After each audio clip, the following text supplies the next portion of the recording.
Hello, আসসালামু আলাইকুম। আপনারা সবাই কেমন আছেন?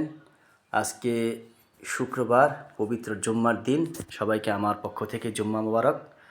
আজকে একটা গুরুত্বপূর্ণ বিষয় নিয়ে আমি আপনাদের সাথে আলোচনা করব। সেটা হচ্ছে যে এই যে 12 তারিখে আমাদের নির্বাচন, আমরা সবাই ভোট দিব।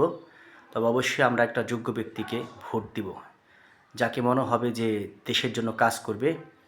অবশ্যই সে শিক্ষিত হতে হবে, কারণ শিক্ষা সবার জন্য দরকার। আবার তার চাইতে বড় বিষয় হচ্ছে ভালো মানুষ হতে হবে। তবে আমি ওই সমস্ত প্রার্থীদের উদ্দেশ্যে কিছু কথা বলতে চাই। আমি আপনাদেরকে সম্মান করি, যেহেতু আপনারা একটা এমপি ইলেকশন করতেছেন।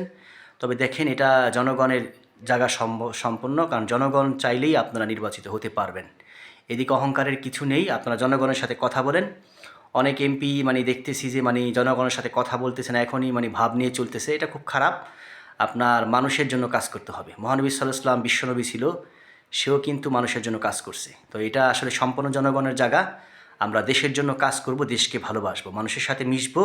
সাধারণ মানুষের ভোটেই আমরা নির্বাচিত হব। কারোর সাথে কখনো খারাপ ব্যবহার করব না। ক্ষমতা চিরস্থায়ী না, সেটা আপনারা সবাই ভালো করে জানেন।